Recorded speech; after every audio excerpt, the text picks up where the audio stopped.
Il a survécu au crash et s'est retrouvé sur une île déserte, convaincu qu'il serait un jour secouru. Mais un jour, une tempête a révélé ce qui était caché sous terre depuis tout ce temps. Une vieille trappe en métal menant à un bunker secret. Ce qu'il a vu à l'intérieur a tout changé pour toujours. Abonnez-vous à la chaîne et n'oubliez pas de commenter d'où vous regardez cette vidéo. Le soleil matinal brûlait comme du verre en fusion au-dessus de l'horizon des Caraïbes, tandis que Carter Matthews serrait les sangles de son harnais de vol en cuir usé. Le petit bimoteur vrombissait sous lui, vivant, vibrant au rythme régulier des pistons. La piste d'atterrissage à l'extérieur de Carthagène scintillait sous la chaleur, et l'odeur de carburant, mêlée à l'air salin, flottait à travers les portes ouvertes du hangar. C'était une journée de routine. Un vol de routine. Panama à Nassau. Un court trajet transportant quelques caisses scellées et des documents d'entreprise. Mais la routine n'était jamais quelque chose en quoi Carter croyait vraiment. Pas après les années qu'il avait passées à observer le temps changer sans raison, les moteurs tomber en panne sans cause, et les gens disparaître des écrans radars comme si l'océan les avait avalés entiers. C'était un homme bâti par l'air lui-même, grand, stable, avec des yeux qui avaient vu trop de levées de soleil au-dessus des couches de nuages et trop peu de promesses tenues en dessous. À 37 ans, son corps portait encore la discipline du militaire. Mouvements mesurés, gestes délibérés, souffle synchronisé avec un objectif. Pourtant, il y avait une lourdeur en lui, quelque chose de plus vieux que l'épuisement. Une douleur persistante, laissée par l'absence. Son père, également pilote, avait disparu au-dessus des Caraïbes en 1987, lors de ce que l'armée de l'air avait appelé un exercice de navigation de routine. Aucune épave n'a jamais été retrouvée, aucun signal radio n'a jamais été récupéré. La seule chose qui est revenue fut son insigne de vol, envoyé par la poste à leur domicile à Miami, dans une enveloppe non marquée 6 mois plus tard. Depuis lors, Carter avait passé toute sa vie d'adulte à chasser des ciels qui ressemblaient à celui où son père s'était évanoui. Il exécutait les vérifications avant le vol avec une précision mécanique, ses mains parcourant les instruments, les vannes de carburant et les câbles de commande. Pression d'huile normale, alternateur stable, volait à 30 degrés. Le siège de son copilote était vide. La plupart de ses vols charters étaient en solo ces jours-ci. Cela lui donnait de la place pour réfléchir et de l'espace pour respirer les fantômes qui le suivaient. Il s'arrêta un instant, jetant un coup d'œil à l'ancienne photo, clipsée sur le tableau de bord. Un cliché en noir et blanc de son père à côté d'un C-47, souriant sous le soleil. La ressemblance était troublante. Les mêmes épaules, la même détermination calme dans les yeux. Il rabattit la photo et expira lentement. Vol de routine, pas de complications. La radio grésilla faiblement alors qu'il demandait l'autorisation de décollage. La réponse de la tour arriva étouffée mais claire. Direction du vent stable, visibilité correcte, pas de trafic devant. Il guida l'avion sur la piste étroite, les roues cahotant légèrement avant de se libérer de la terre. La sensation de s'élever lui apportait toujours une brève paix. La terre s'éloigna et la vaste étendue infinie de la mer s'ouvrit sous lui. Un miroir vivant, reflétant les nuages. Pendant les 2 premières heures, le vol se déroula parfaitement. Il maintint la manette des gaz stable, vérifia les instruments toutes les quelques minutes et se brancha sur les bavardages habituels des pilotes, échangeant des coordonnées et des bulletins météorologiques.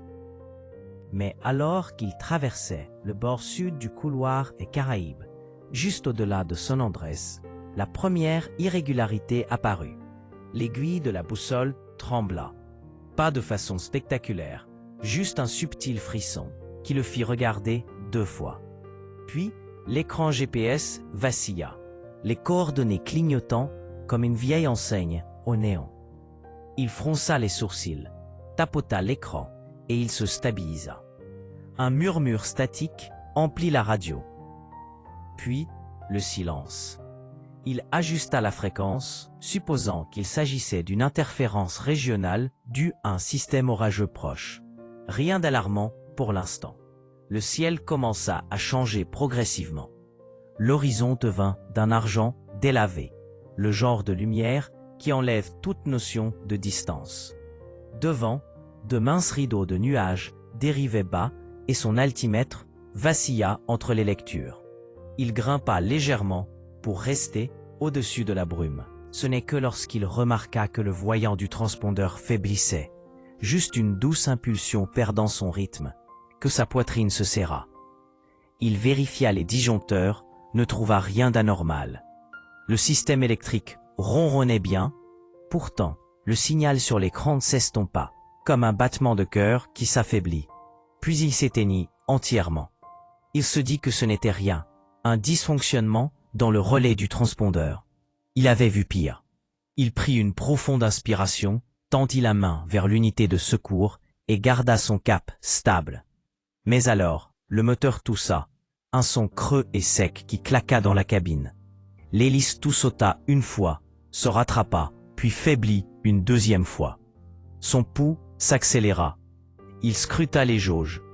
Pression de carburant normale, température d'huile stable, admission dégagée. Le moteur n'avait aucune raison de tomber en panne. Et pourtant, il le fit. L'hélice droite ralentit, la vibration inégale. La formation de Carter prit le dessus. Mélange plein riche. Sélecteur de carburant sur les deux magnétos. Le moteur répondit un instant, augmentant, puis retomba dans le silence. Le seul son restant était le vent et le faible grincement métallique du fuselage sous la contrainte. Il essaya de diffuser un Mayday, mais la radio n'émit qu'un sifflement statique. Aucun signal. Il était invisible pour tous les radars et toutes les oreilles. Il se pencha en avant, scrutant l'océan en contrebas, à la recherche du moindre signe de terre. Alors, comme si elle était appelée, il la vit. Une petite parcelle de verre perçant la surface gris-bleu de la mer. Elle n'était pas marquée sur ses cartes, ni sur aucune des cartes qu'il transportait. À peine 1 kilomètre de large, en forme de croissant. Bordée de falaises sombres d'un côté et de plages peu profondes de l'autre. Une zone d'atterrissage d'urgence parfaite s'il pouvait l'atteindre. Le vent changea violemment. L'avion chuta de 15 mètres dans un courant descendant soudain. Les mains de Carter agrippèrent fermement le manche. Il ajusta les gouvernes de profondeur, inclina le nez vers le haut, juste assez pour se stabiliser. L'île se rapprocha. Il pouvait voir les vagues s'écraser contre la roche noire, des gerbes d'écume blanche explosant comme des feux d'artifice. Il avait quelques secondes pour choisir, l'eau libre ou l'étroite bande d'arbres qui bordait la plage. L'eau signifiait une noyade presque certaine.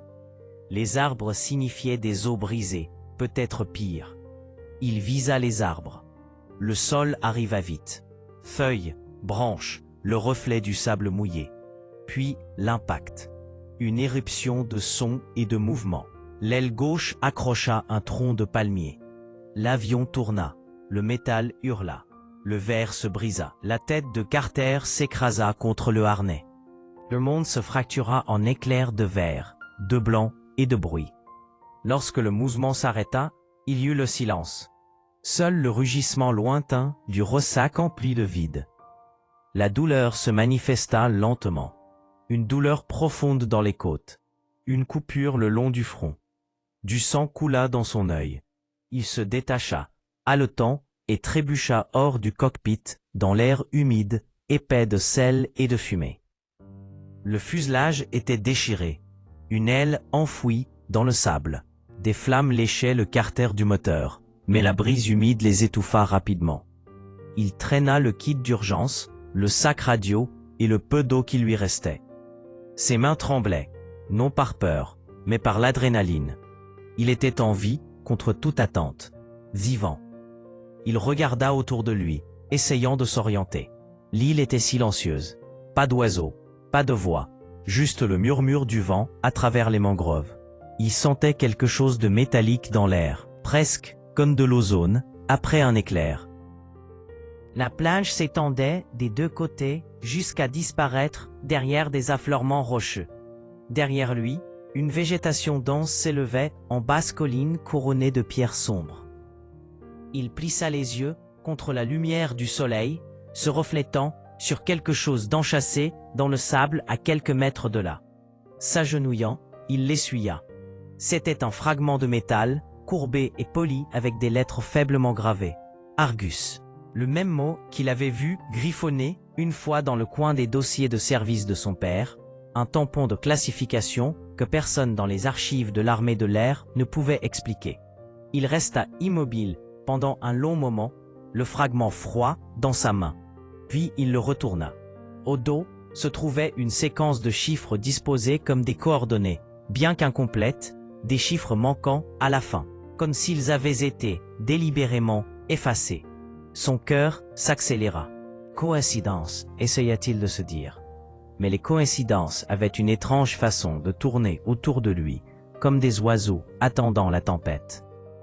Le soleil descendit plus bas, les ombres s'allongeant sur la plage. Il construisit un abri rudimentaire à l'aide de morceaux d'ailes et de feuilles de palmier, allumant un petit feu près de l'épave pour éloigner les animaux ou les fantômes. Alors que les flammes vacillaient, la lumière accrocha le fragment de métal à nouveau, projetant un reflet aigu sur les rochers voisins. Pendant un instant, il crut voir un mouvement dans cet éclat, comme si le reflet rebondissait sur une autre surface métallique cachée plus haut dans les falaises. Il plissa les yeux, rien, seulement de la pierre. Mais quand il écouta attentivement, il aurait pu jurer entendre quelque chose de faible au-delà des vagues, un bourdonnement, bas et rythmique, comme une machine enterrée profondément sous la terre et le temps. Carter resta éveillé cette nuit-là, fixant le ciel à travers les interstices de l'abri. Les étoiles au-dessus des Caraïbes pulsaient habituellement brillantes et nettes, mais ici, elles semblaient déformées, floues sur les bords. Les constellations elles-mêmes semblaient fausses, déplacées de quelques degrés. Il se demanda si c'était sa commotion cérébrale ou si cette île vivait simplement sous un ciel différent. Le sommeil vint par fragments. Chaque fois qu'il fermait les yeux, il voyait des éclairs de l'avion de son père plongeant à travers les nuages, argentés contre un soleil aveugle. Il entendait des parasites, le même sifflement vivant maintenant dans sa radio, puis le silence. Quand il se réveilla, l'aube avait peint la mer dans des nuances de cuivre. L'épave gisait immobile, le sable autour d'elle jonché d'aluminium tordu et de verre. Il marcha jusqu'au rivage et plongea ses mains dans l'eau. Elle était chaude, anormalement chaude, comme une marée chauffée par le dessous. Il regarda vers l'intérieur, vers la crête de roches noires s'élevant au-dessus de la ligne des arbres. Quelque chose scintillait faiblement à sa base, à moitié enfoui dans la mousse. Alors qu'il commençait à grimper vers cela, le vent changea à nouveau, apportant avec lui une odeur différente du sel ou des algues. Quelque chose de stérile, chimique, presque électrique.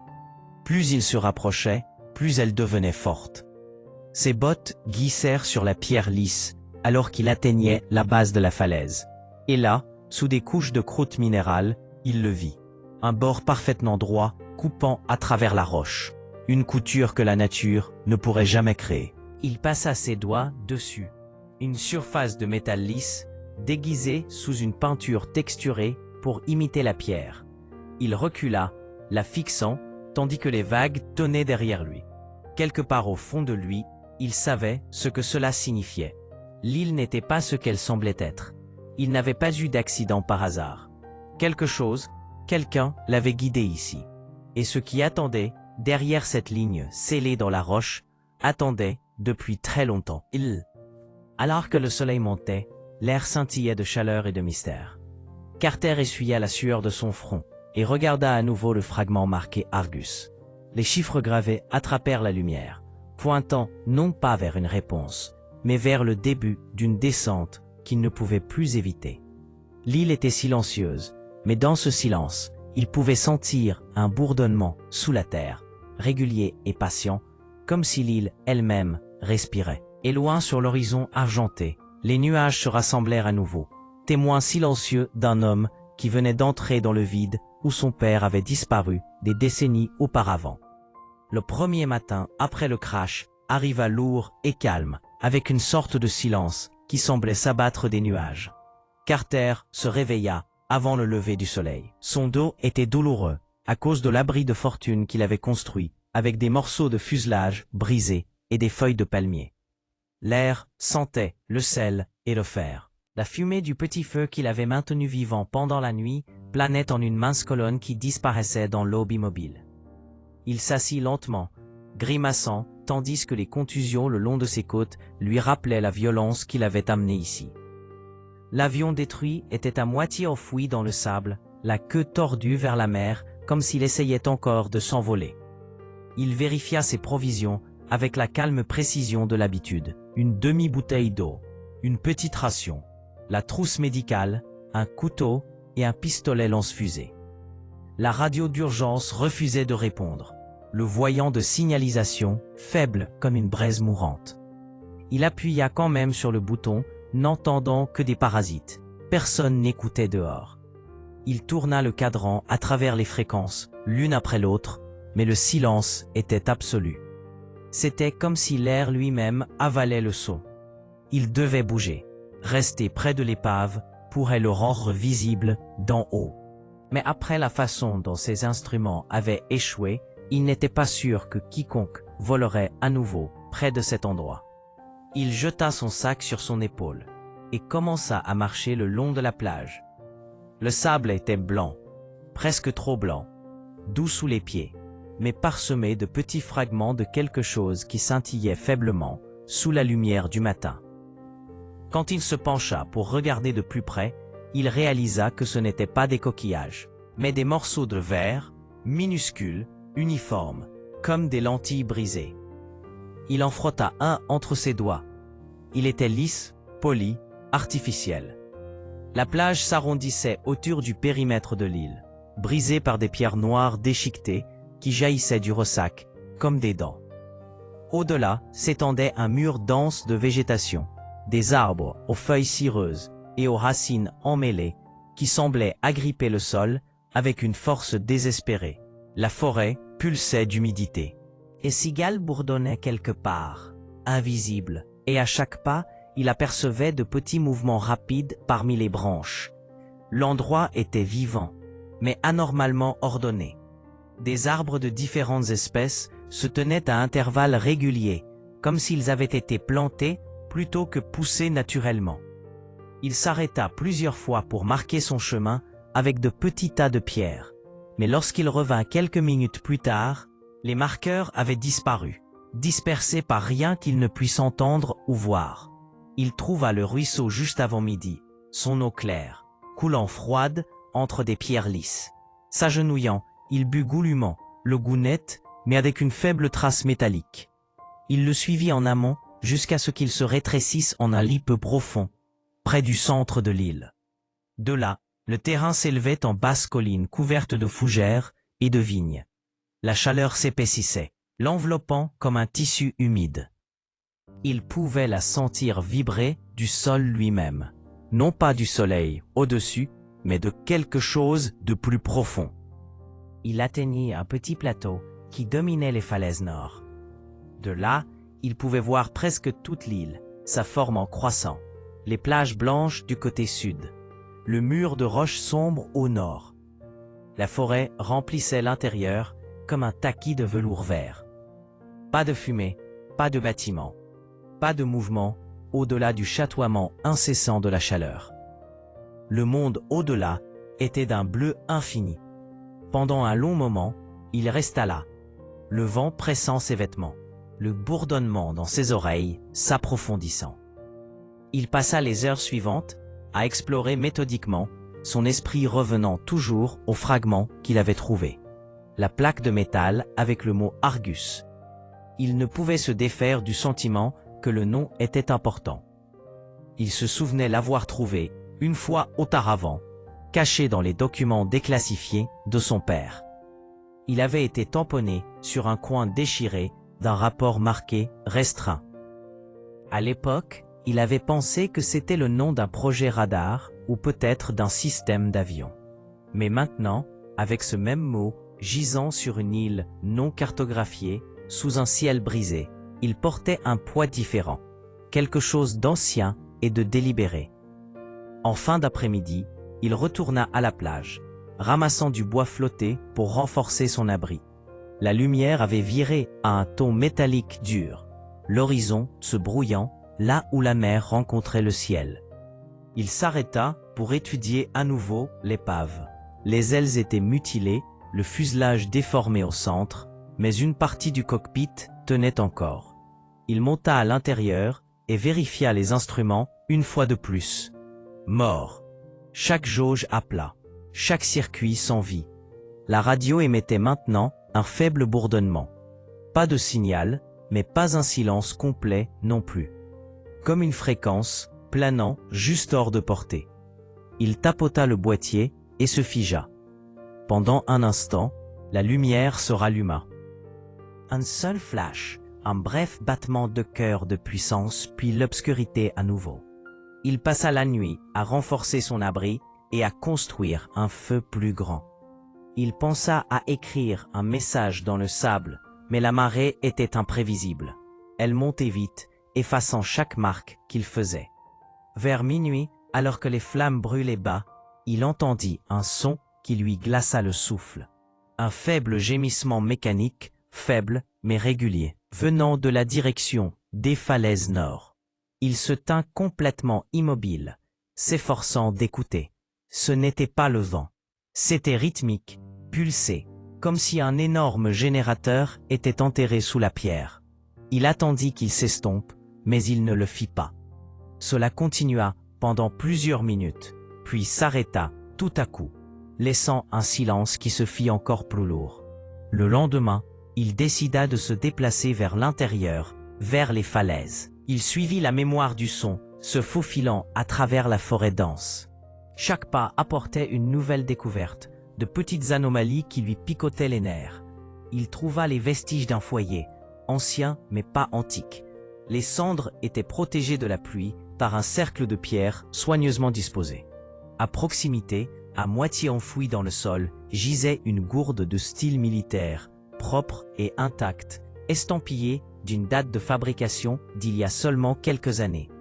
Plus loin, une rangée d'arbres se tenait espacée uniformément, chacun marqué de légères entailles près de sa base. Des lignes sculptées avec précision, formant ce qui ressemblait à des coordonnées une fois lues ensemble. Quelqu'un avait été ici, et récemment. Les pensées de Carter revinrent à l'idée de contrôle.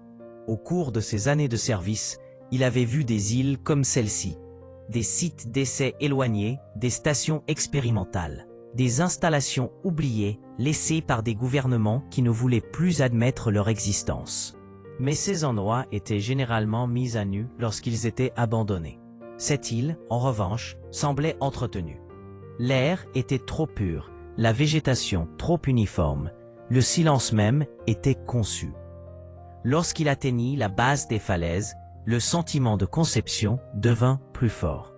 La roche ici était d'un gris volcanique profond, strié de veines minérales, et la surface était anormalement lisse, par endroits, presque polie. Il traça ses doigts le long de la pierre et trouva des lignes droites cachées sous la croissance de la mousse, des bords et des coins qui n'appartenaient pas à la géologie. Il commença à gratter l'un d'eux avec un morceau de corail, enlevant la couche humide jusqu'à ce que le métal en dessous brille faiblement. La couture s'étendait sur au moins 3 mètres, disparaissant dans l'ombre des deux côtés. Il passa des heures à l'examiner, convaincu qu'elle faisait partie d'une structure plus grande enfouie dans la falaise. Le son qu'il avait entendu la nuit dernière aurait pu provenir de l'intérieur. Il testa la surface avec son couteau. La lame ne laissa aucune marque. C'était de l'acier ou quelque chose de plus fort. À un moment donné, il y pressa son oreille et crut entendre une vibration profonde, un pouls lent comme le souffle d'un géant endormi. Il marqua soigneusement l'endroit et retourna à la plage avant la nuit. Sur le chemin du retour, il trouva une autre anomalie, une étendue de terrain où le sous-bois avait été défriché en un cercle parfait d'environ 6 mètres de large. Au centre gisait une seule pierre noire, plate et lisse, inscrite de faibles motifs géométriques. Il s'agenouilla à côté d'elle, traçant les symboles du bout des doigts. Ils étaient usés, presque invisibles, mais une forme se distinguait. Un triangle dans un cercle, le même dessin qu'il avait vu estampillé sur les anciens insignes de l'armée de l'air que portait son père. Cette nuit-là, un orage s'abattit de l'horizon. Le premier éclair frappa loin en mer, mais le tonnerre qui suivit se sentit proche, rampant sur l'île comme une chose vivante. Carter sécurisa son abri et attendit, regardant le ciel sombre pulser de lumière. Pendant un instant, il crut voir des formes bouger parmi les arbres, illuminées par le bref stroboscope de l'éclair. Des silhouettes grandes et minces qui disparurent avant qu'il ne puisse se concentrer. Le vent se leva, déchirant les palmiers, et la pluie vint comme des lames de verre. Il passa des heures à écouter la tempête, chaque rafale de vent portant des échos de ce même bourdonnement mécanique qu'il avait entendu auparavant. À un moment donné, à moitié endormi, il crut entendre autre chose sous le tonnerre, un gémissement métallique profond à l'intérieur de la terre. C'était peut-être son imagination, ou peut-être l'île exhalait-elle. Au lever du jour, la pluie avait cessé. Le monde sentait le propre et le neuf. La tempête avait arraché des couches de sable de la base des falaises nord, révélant davantage la structure cachée en dessous. De loin, cela ressemblait au coin d'une porte massive, maintenant exposée par l'érosion. Il pouvait voir de faibles lignes rayonnant vers l'extérieur, comme les bords de panneaux parfaitement ajustés. Il s'approcha prudemment. Le soleil scintillait sur le métal mouillé, le rendant presque aveuglant. Quand il le toucha, il était froid. Pas la fraîcheur de l'ombre, mais un froid interne profond, comme si le métal venait d'un endroit qui n'avait jamais connu le soleil. Il n'y avait pas de poignée, pas d'entrée visible. Seulement une petite indentation près du centre, remplie d'eau et de débris. Il la nettoya et trouva quelque chose ressemblant à une serrure ou à une douille de capteur, circulaire, de la taille d'une pièce de monnaie. Son instinct lui dit de reculer, de marquer l'endroit et de revenir plus tard. Mais la curiosité l'emporta sur la peur.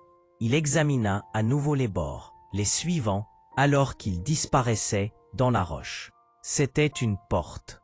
Il n'y avait plus de doute. Quelqu'un avait construit cet endroit pour durer, pour se cacher, et il l'avait fait il y a longtemps. Il s'assit sur ses talons, la fixant, tandis que les vagues s'écrasaient derrière lui. La journée s'étira jusqu'à l'après-midi, alors qu'il essayait de donner un sens à ce qu'il avait trouvé. Il construisit un autre feu, celui-ci plus près des falaises, et fit rôtir de petits poissons qu'il avait pêchés près du lagon. L'acte de manger le stabilisa, l'ancrant dans quelque chose d'humain. Pourtant, chaque fois qu'il jetait un coup d'œil vers les falaises, il pouvait sentir le poids de cette porte peser sur ses pensées. Le fragment d'Argus dans sa poche se sentait plus lourd que jamais. Alors que la nuit approchait, il remarqua quelque chose d'étrange près de la ligne de flottaison. Une ligne de débris, de bois, de coquillages, d'algues s'était échouée comme d'habitude, mais à l'intérieur se trouvaient des objets qui n'appartenaient pas là. Des morceaux d'emballage en plastique marqués de dates récentes. Des fragments d'un conteneur métallique estampillé, propriété du gouvernement américain. Et une petite lampe de poche dont l'ampoule brillait encore faiblement lorsqu'il actionnait l'interrupteur. Ce n'étaient pas des reliques du passé. C'étaient des signes de présence continue. Quelqu'un, quelque part, maintenait encore quelque chose connecté à cet endroit. Il construisit un feu de signalisation plus grand ce soir-là, espérant contre toute raison qu'un avion de passage puisse le voir. Les flammes s'élevèrent haut, peignant son visage en orange dans l'obscurité. Les étoiles étaient à nouveau visibles, nettes et froide.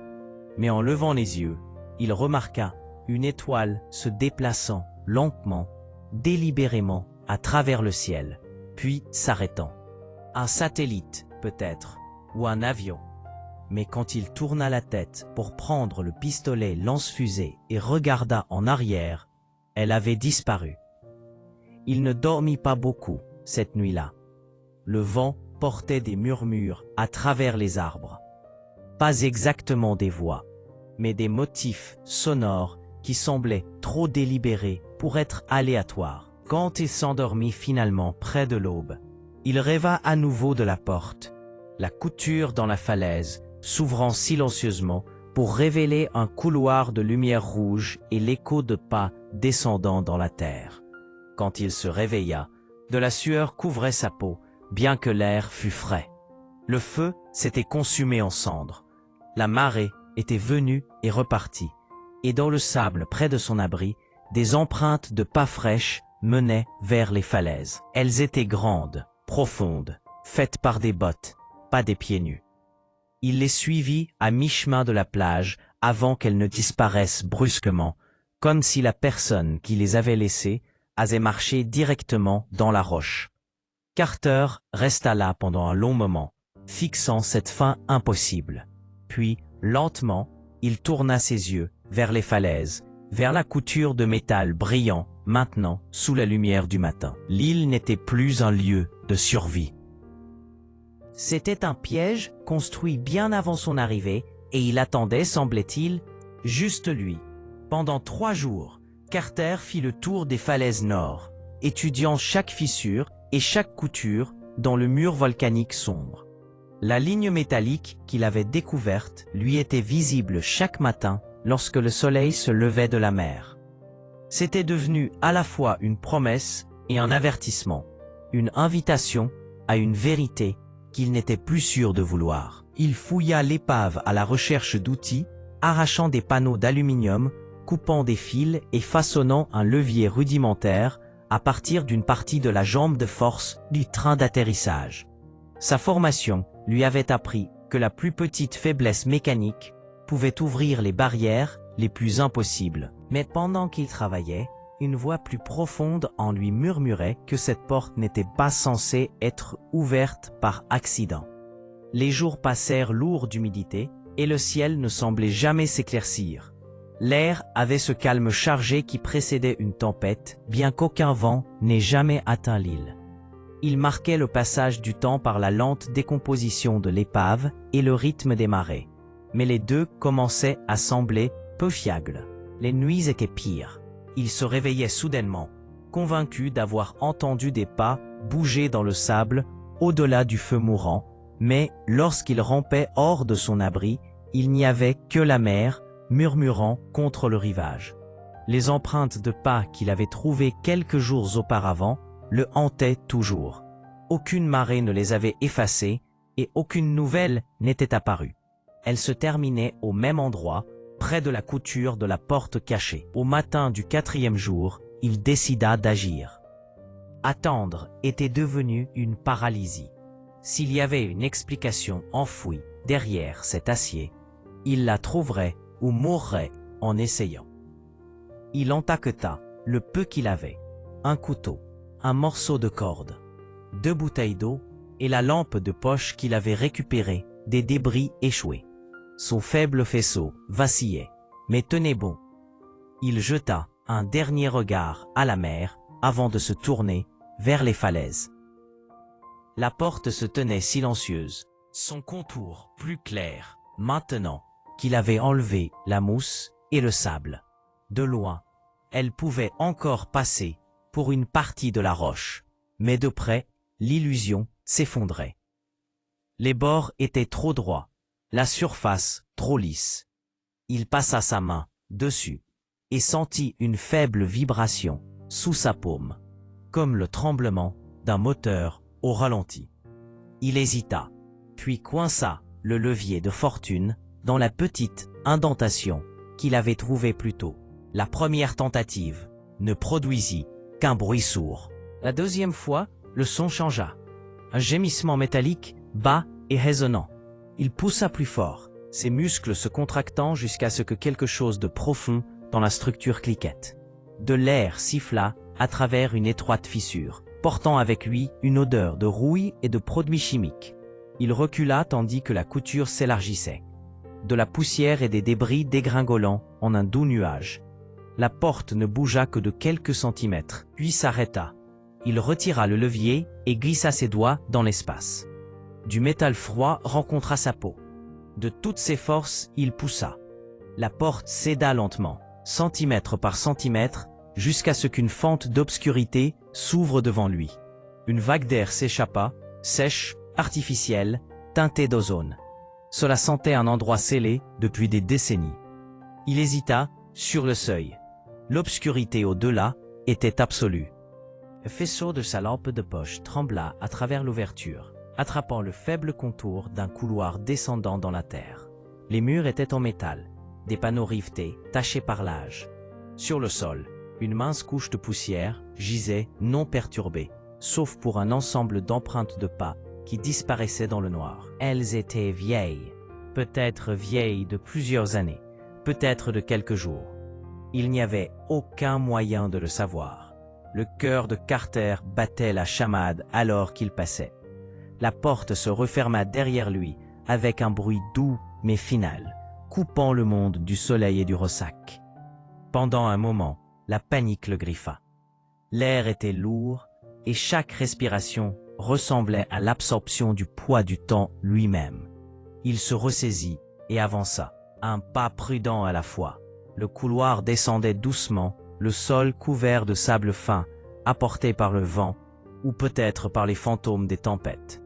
Tandis qu'il marchait, le faisceau de la lampe de poche attrapa l'éclat de plates métalliques fixées à intervalles réguliers le long du mur. La première indiquait « Niveau 1, entrée ». La suivante, « Personnel autorisé seulement ». Les mots anglais semblaient étranges ici, comme des fossiles d'un autre siècle. Après 20 mètres, il atteignit une jonction. À droite, une lourde porte blindée restait scellée. À gauche, une porte plus petite était entr'ouverte, ses charnières raides mais intactes. Il la poussa de côté et entra. La pièce au-delà était carrée, de la taille d'un petit bureau. Des étagères tapissaient les murs, remplis de conteneurs métalliques étiquetés au pochoir délavé. Approvisionnement alimentaire, purification d'eau, cellules de batterie. Sur l'une des étagères, une boîte gisait ouverte, révélant des rangées de conserves qui semblaient plus neuves qu'elles n'auraient dû l'être. Il en ramassa une, brossa la poussière et se figea. La date d'expiration était 2025. Il posa la boîte avec précaution. Ce n'était pas possible. Son crash avait eu lieu en 2023. Quelqu'un avait été ici pour réapprovisionner, pour entretenir. Cet endroit n'était pas abandonné. Au centre de la pièce se tenait une table métallique avec des objets soigneusement disposés dessus. Des cartes imprimées sur du papier jauni, une vieille unité radio, une pile de bulletins météorologiques de la fin des années 1960. Parmi eux gisait un seul classeur enveloppé de plastique. La couverture portait le même mot qu'il avait vu sur le fragment de métal. Projet Argus. Sa gorge se serra. Il le décella lentement. À l'intérieur se trouvaient des pages dactylographiées en anglais et en espagnol. Certaines estampillées, confidentielles, département de la défense des États-Unis. Le premier document était daté de 1967.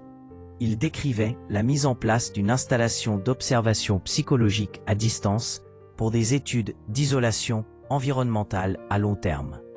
Les coordonnées répertoriées correspondaient à peu près à cette partie des Caraïbes. Un paragraphe en bas mentionnait une supervision conjointe par la Central Intelligence Agency et la United States Navy. Le texte se brouilla devant ses yeux. Il tourna la page. Il y avait des diagrammes de structures souterraines, des routes d'approvisionnement, des relais de communication, même des protocoles psychologiques pour une privation sensorielle prolongée. Une ligne attira son attention.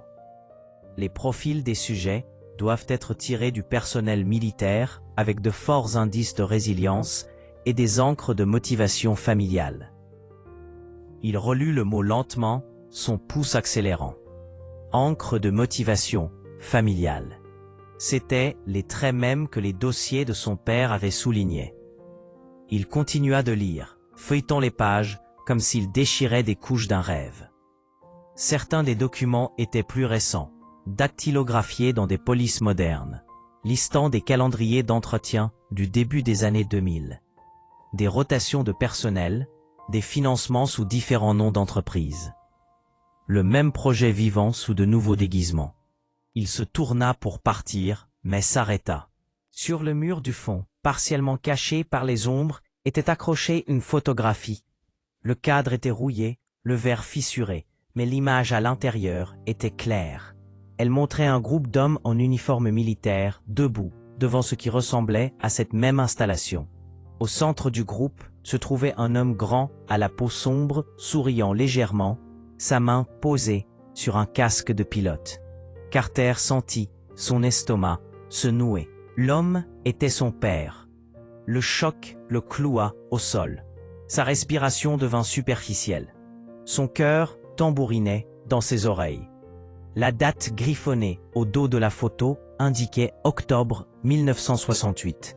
Son père aurait eu à peine 20 ans à l'époque, trop jeune pour l'uniforme qu'il portait. Il tendit la main pour toucher l'image, traçant le contour familier du visage de l'homme. La peau sous ses doigts était du verre froid, mais le souvenir qui refit surface était chaud. Son père, le soulevant enfant, riant sous le soleil.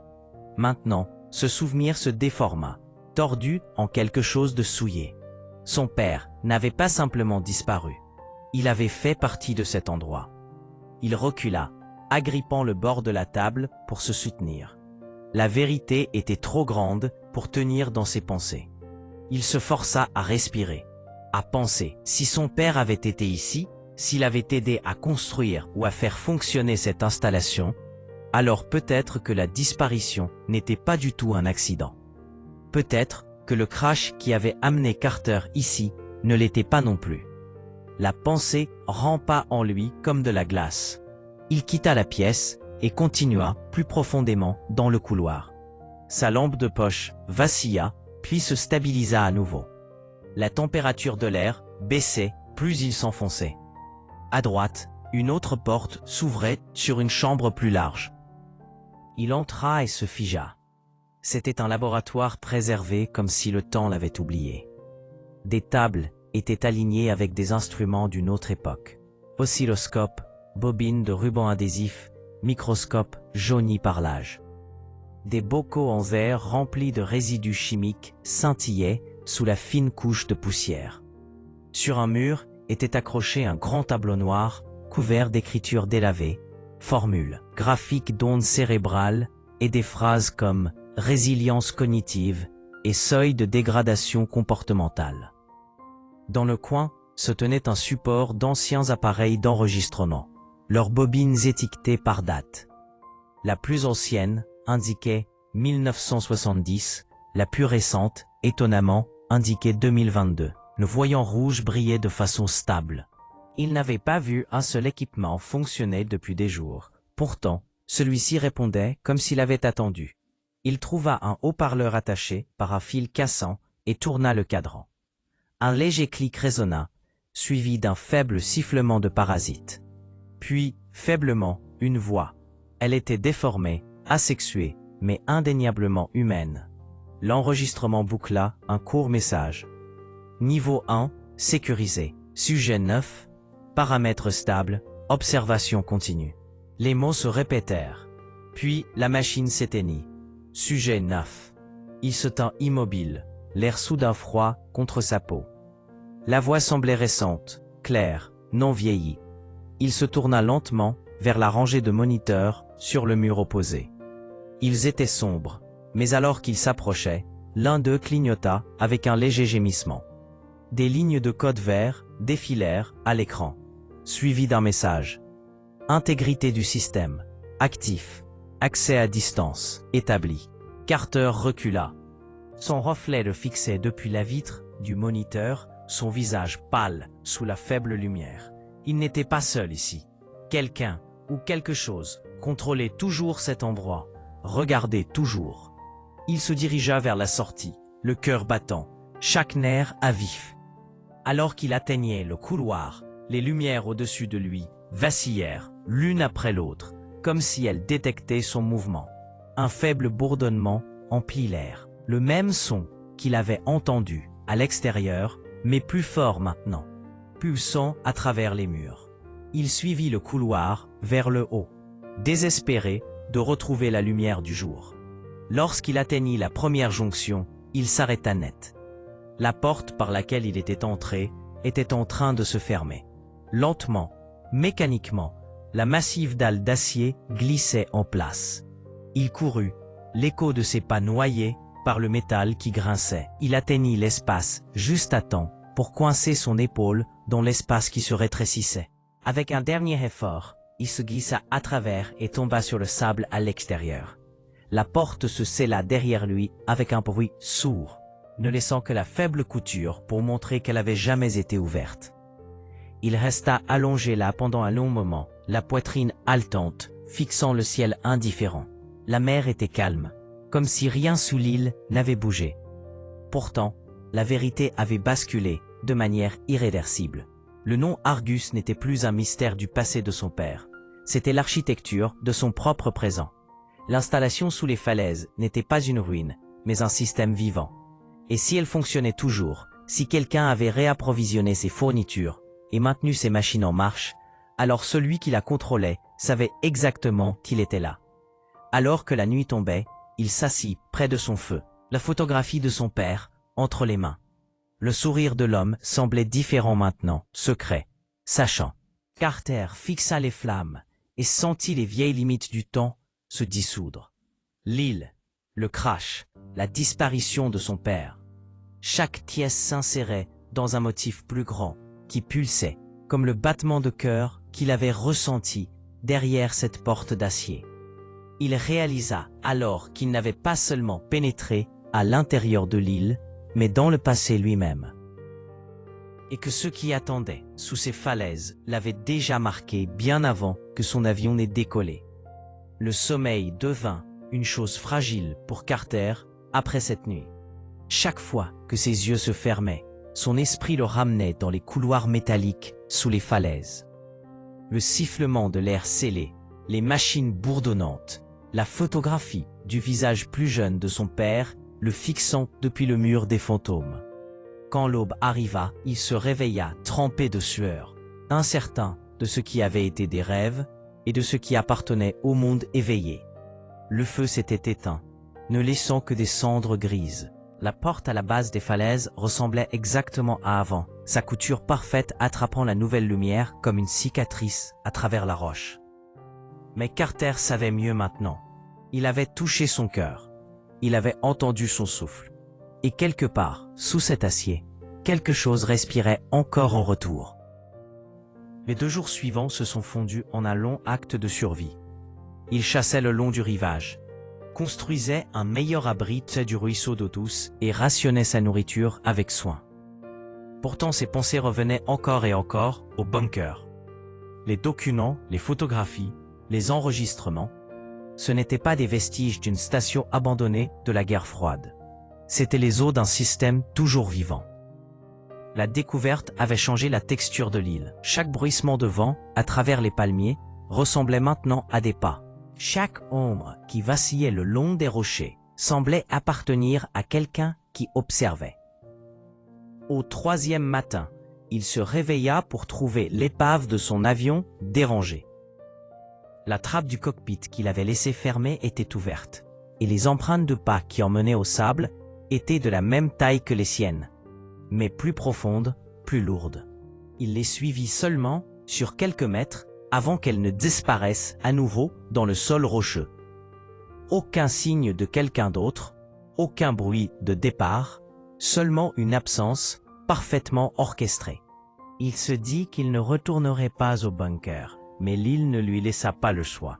Son silence était passé d'indifférent à accusateur. Le bourdonnement sous les falaises pulsait comme un battement de cœur dans ses oreilles. toujours juste en dessous du seuil du son. Il pouvait le sentir lorsqu'il marchait pieds nus sur le sable. Une faible vibration montant de la terre. Au 5e jour, il céda. Il prit sa corde, sa lampe de poche et le même levier de fortune qui avait ouvert la porte auparavant. Le métal était chaud sous ses doigts cette fois, presque accueillant. Quand il poussa, la porte céda immédiatement, comme si elle l'avait attendu. Le couloir sentait la même chose, la poussière, la vieille huile et la faible netteté de l'ozone. Mais l'air était différent. Il bougeait à peine avec le pouls rythmique d'un système de ventilation. Quelque part là-dessous, le pouvoir circulait toujours. Il descendit lentement, marquant les murs de petites éraflures de son couteau, pour pouvoir retrouver son chemin. Les lumières au-dessus vacillaient faiblement. Des ampoules de secours rouges qui avaient brûlé pendant des décennies. Il passa à nouveau la salle de stockage. Les étagères intactes. La photo de son père regardant silencieusement depuis le mur. Dans le couloir suivant, il trouva une nouvelle porte légèrement entr'ouverte. La pièce au-delà était plus grande, plus froide. Des bureaux disposés en 2 rangées nettes faisaient face à un mur d'écran sombre. Au centre se tenait une console avec des interrupteurs et un écran terminal qui brillait d'une faible lumière verte. Il s'en approcha prudemment, s'attendant à un autre affichage mort, mais du texte scintillait à travers la vitre alors qu'il s'approchait. Des lignes de code, des lectures du système, puis une phrase qui lui tordit l'estomac. Unité Argus 9, surveillance active. Il fixa les mots jusqu'à ce qu'ils se brouillent. En dessous, une série de champs de données se mettait à jour en temps réel.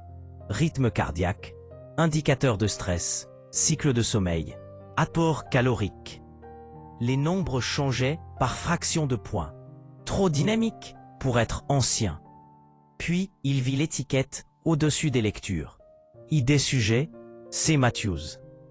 Le monde bascula. Il agrippa la console pour rester debout. Les données de son propre corps défilaient devant ses yeux, précises à la minute près. Chaque battement de cœur, chaque respiration enregistrée.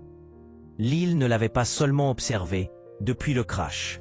Elle l'avait observé bien avant. Des capteurs enfouis dans le sable, des caméras déguisées en pierre, des satellites au-dessus de sa tête. Qu'importe. Le résultat était le même. Il était devenu la dernière expérience d'un programme qui aurait dû mourir il y a un demi-siècle. Il se força à continuer de lire. Une autre fenêtre sur l'écran répertoriait les profils archivés. Nom, date, durée, 9 sujets au total. La première entrée commençait en 1969. La dernière en 2015. La liste se terminait par son nom et la date de son crash. Le chemin du fichier à côté indiquait « Cycle d'observation en cours ». En dessous, un autre message vacillait. « Dérogation observateur, verrouillé. Accès à distance requis ». Celui qui dirigeait cet endroit était toujours là, quelque part au-delà de l'horizon.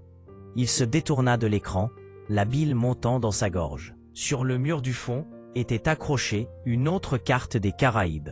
Celle-ci marquée de cercles rouges autour de plusieurs petites îles.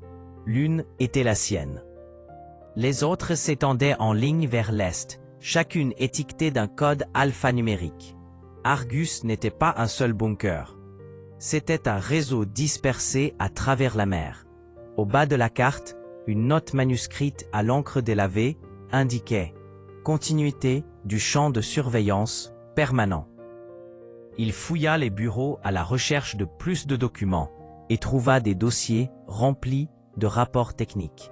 Chacun était estampillé CIA, division comportementale, branche des opérations psychologiques. Les pages détaillaient les paramètres de test pour l'isolation à long terme dans des environnements naturels contrôlés.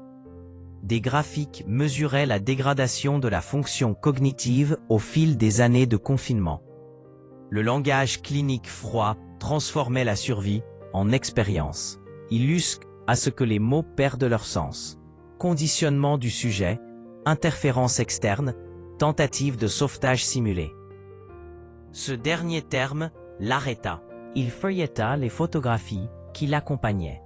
Des images granuleuses montraient d'autres îles, d'autres hommes, pilotes, soldats, ingénieurs, debout à côté d'avions détruits et de petits feux sur les plages. Les légendes se lisaient, comme des entrées, dans un journal scientifique. Sujet 3, refuse d'abandonner la vue, après 18 mois. Sujet 5, affiche une résilience adaptative. Sujet 6, décédé, suite à la phase d'intervention. Chaque homme semblait ignorer la caméra braquée sur lui. La vision de Carter se brouilla. Ses propres souvenirs se rejouèrent avec une clarté horrifiante. La panne soudaine de l'avion, les bouteilles, avec les dates futures, échouant sur le rivage. Les empreintes de pas dans le sable. Rien de tout cela n'avait été une coïncidence. Tout cela avait été un stimulus.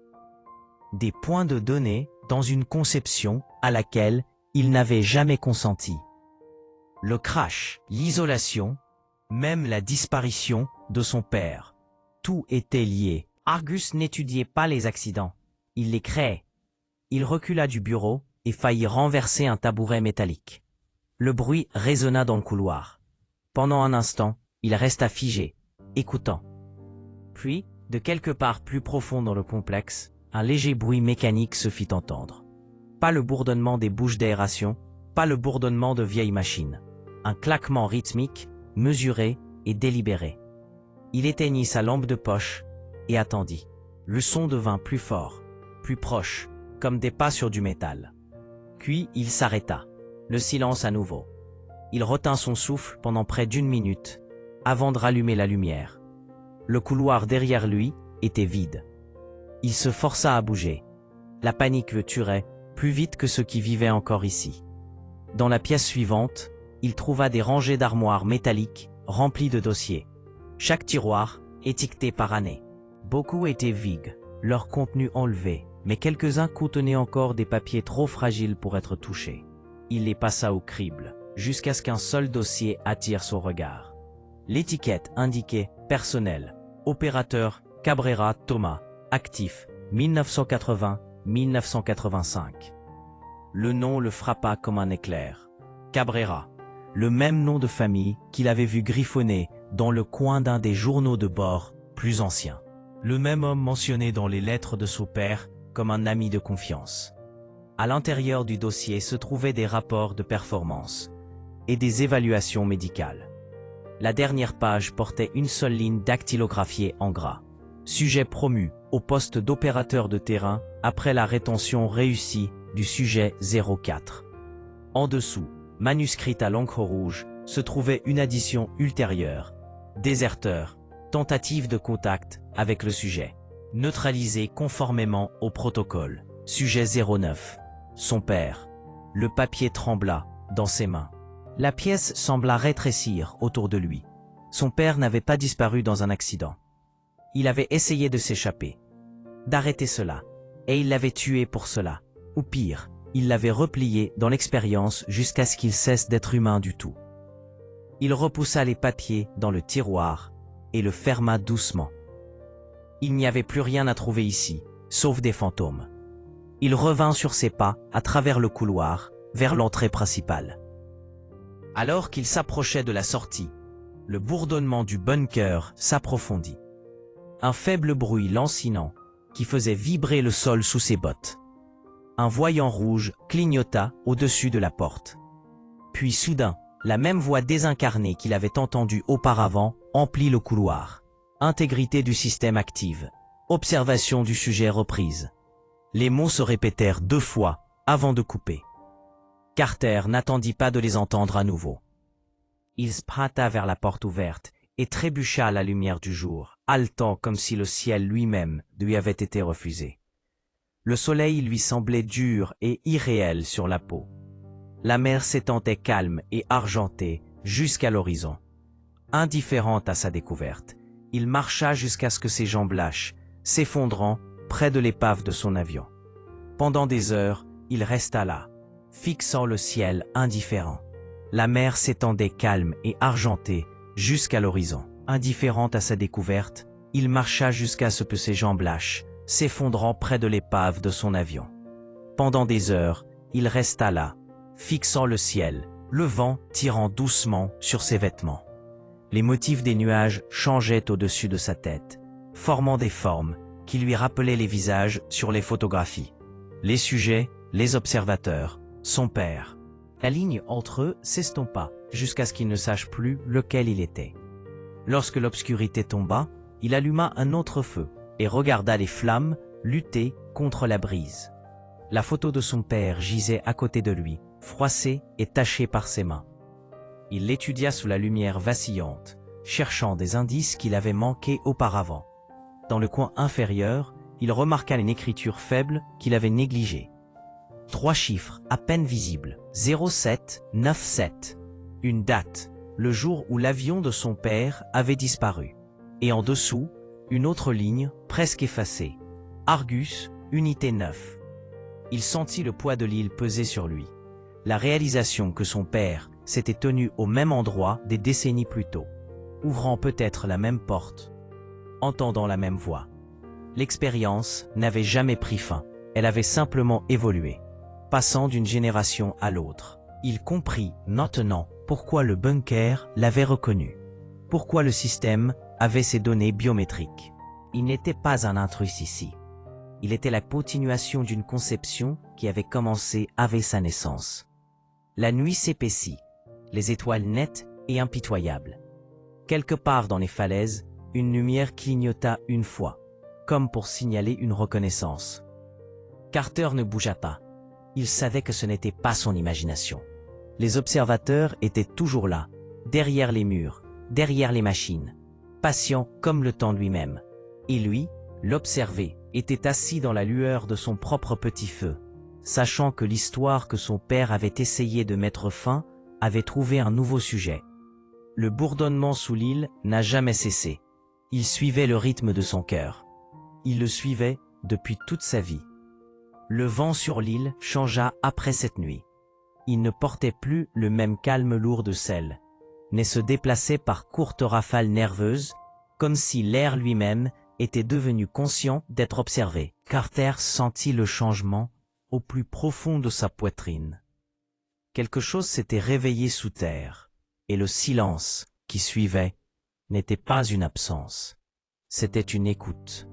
Paix. Il essaya d'ignorer la sensation en rallumant son feu près de l'aube, mais chaque vacillement de flamme semblait résonner depuis les falaises, comme des yeux reflétant la lumière dans l'obscurité. Il se dit qu'il devait penser clairement, agir avec la précision du pilote qu'il avait été autrefois. Mais la clarté lui semblait un luxe maintenant. L'île n'était plus un lieu, c'était un organisme, un système qui respirait avec lui, à travers lui. Puis il retourna au bunker, aux premières lueurs. La décision n'était pas de la bravoure, c'était de l'inévitabilité. La révélation de la nuit précédente l'avait laissé vide, mais résolu. La mort de son père, la liste des sujets, les données sur les moniteurs, tout pointait vers une vérité si grande qu'elle ne pouvait plus rester enterrée. Le monde devait savoir. Si Argus existait toujours au-delà de ces falaises, si d'autres étaient piégés dans ces expériences miroirs, alors le silence le rendait complice. Il refusait d'être un autre sujet qui s'évanouissait dans un journal de bord. La porte s'ouvrit aussi facilement qu'avant, comme si le système reconnaissait son intention. Le bourdonnement du générateur pulsait sous ses bottes, régulier, confiant. Des lumières clignotèrent en séquence le long du couloir, guidant ses pas comme des balises de piste. L'air à l'intérieur était plus froid, plus pur, presque stérile. Il lui vint à l'esprit que le bunker pourrait être partiellement automatisé, fonctionnant avec des cellules d'énergie à cycle profond, qui avaient été remplacées périodiquement par des drones ou des navires à distance. Celui qui opérait ce réseau avait pensé à tout. Il revint dans la salle de contrôle où ses signes vitaux avaient été affichés sur le moniteur. L'écran était toujours actif, des lignes de code défilant lentement vers le haut. Ces données y étaient diffusées, rythme cardiaque, niveau d'oxygène, température, continuant à se mettre à jour en temps réel. Mais maintenant, un nouveau texte apparut sous les graphiques. Canal externe disponible. Il le fixa, son pouce accélérant. C'était le premier signe de communication qu'il avait vu depuis le crash. La machine semblait lui offrir une issue ou peut-être un autre test. Quoi qu'il en soit, il ne pouvait pas l'ignorer.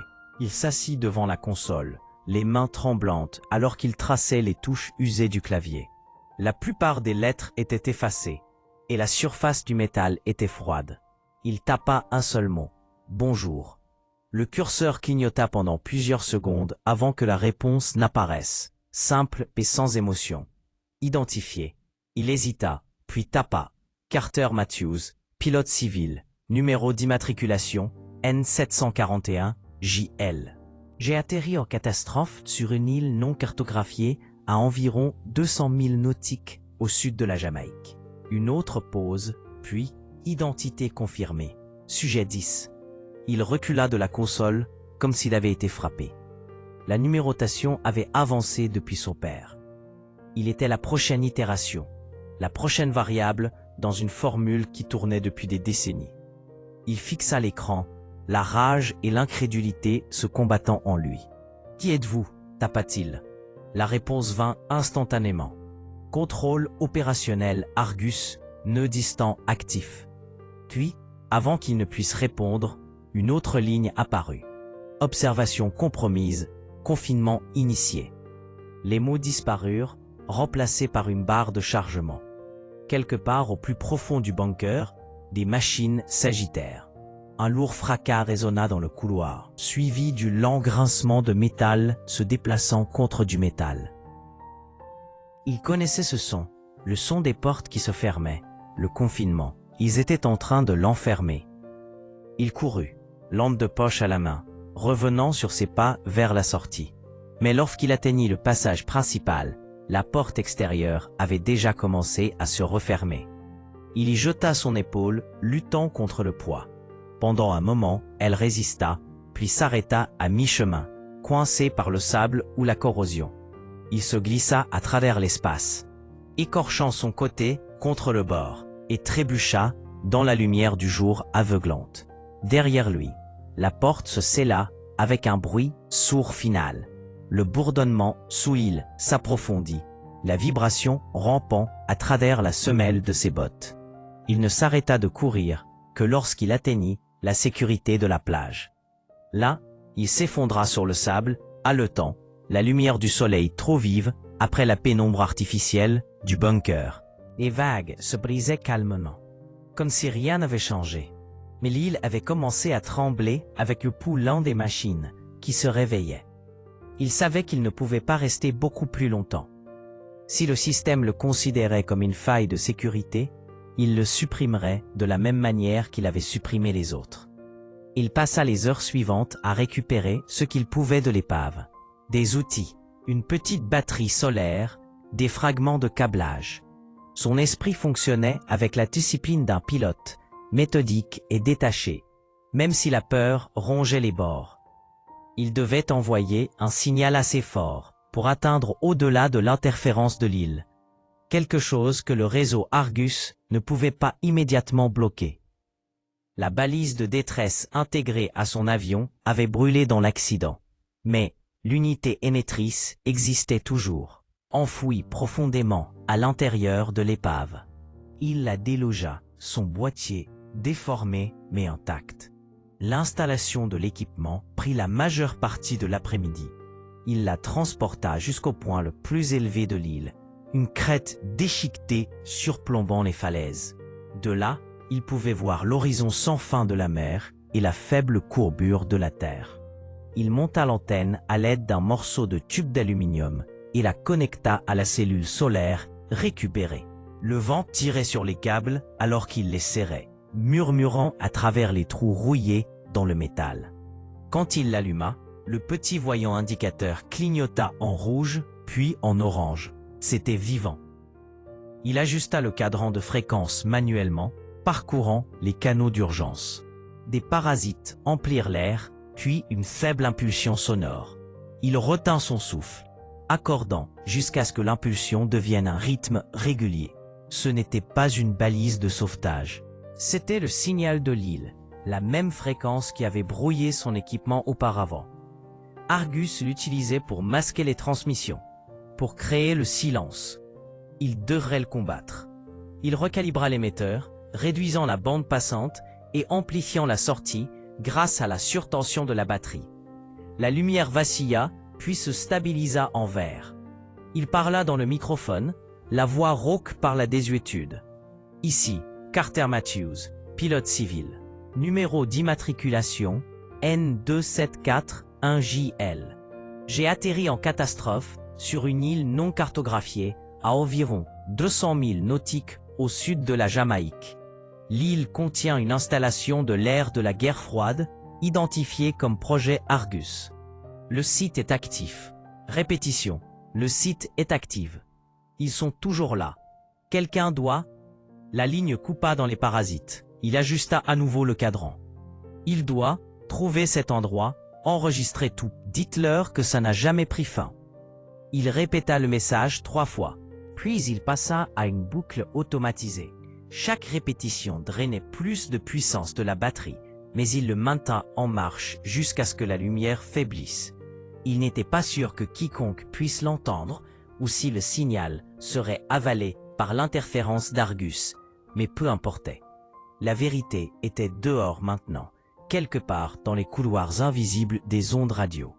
Alors que le crépuscule tombait, l'émetteur vacilla et mourut. Il s'assit à côté, fixant la mer.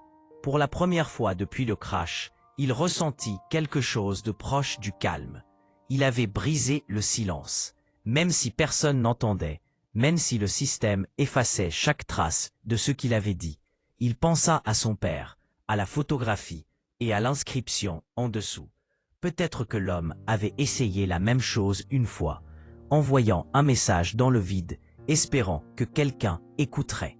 Le calme ne dura pas. Quand les premières étoiles apparurent, une lumière brilla brièvement près de l'horizon. Un coin qui bougeait contre l'obscurité. Il la regarda grandir, devenir plus brillante, jusqu'à ce qu'il puisse distinguer l'éclat rythmique des lumières de navigation. Un avion ou un drone? Secours ou confinement? Il ne pouvait pas dire. Son pouls s'accéléra. Il recula de la crête et se dirigea vers la plage, se tenant dans l'ombre. Le bruit des rotors l'atteignit faiblement. Un profond battement qui vibrait à travers le sable.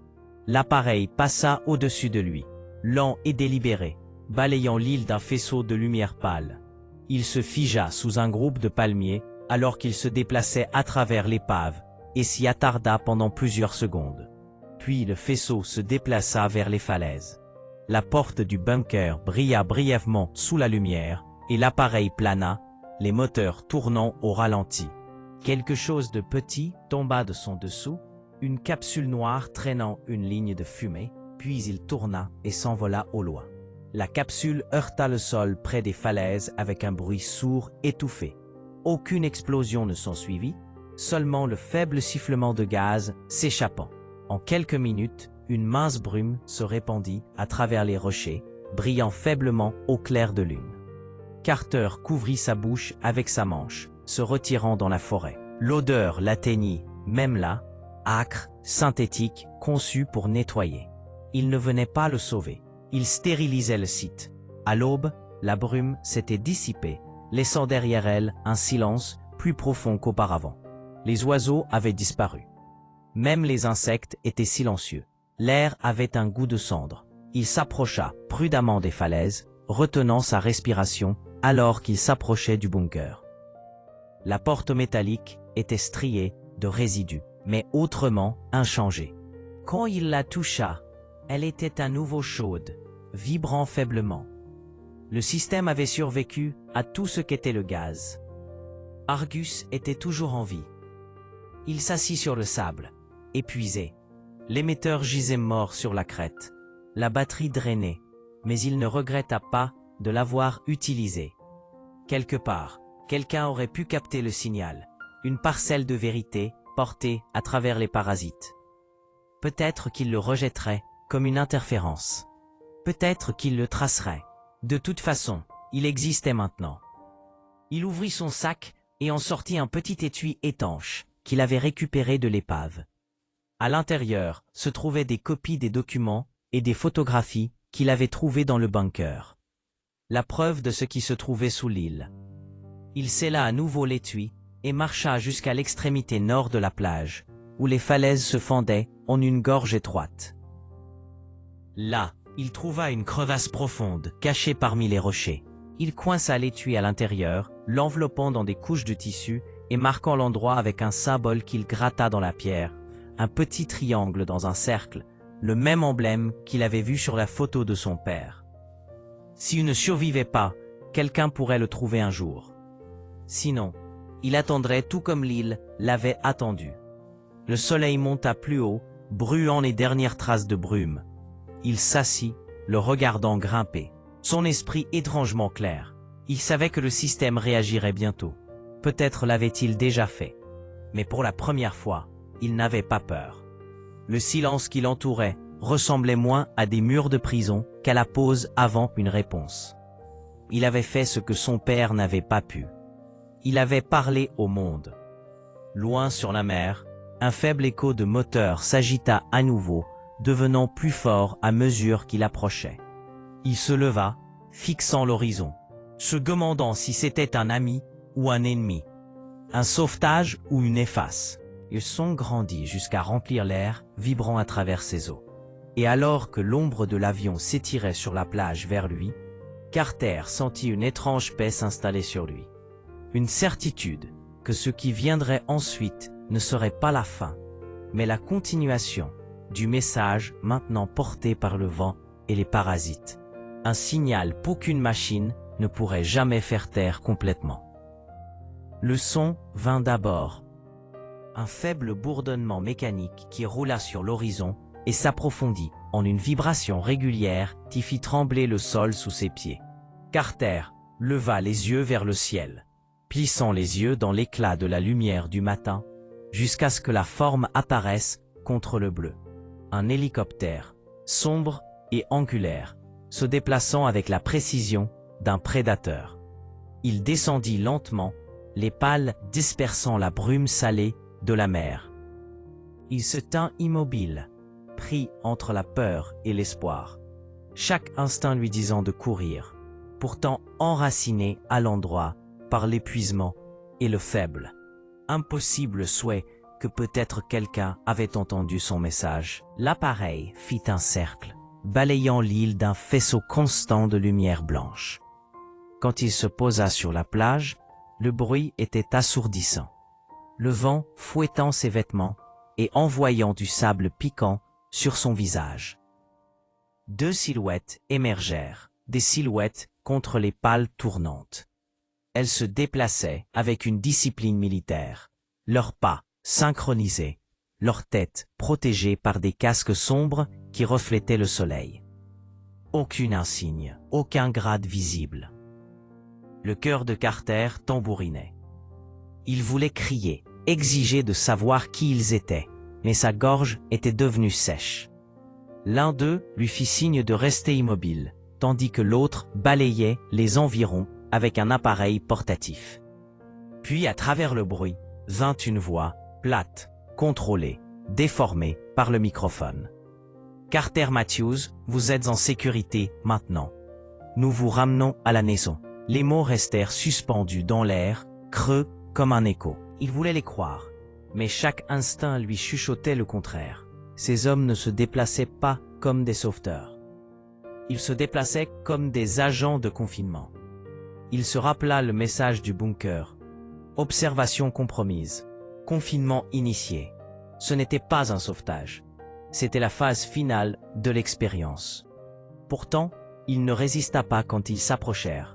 L'un d'eux tendit une main gantée et le tira vers l'hélicoptère. L'odeur de désinfectant s'accrochait à leur combinaison. L'intérieur de la cabine était dépouillé de marquages, tapissé de panneaux sombres et de rangées d'équipements bourdonnant doucement. La porte se scella derrière eux. coupant le rugissement de la mer.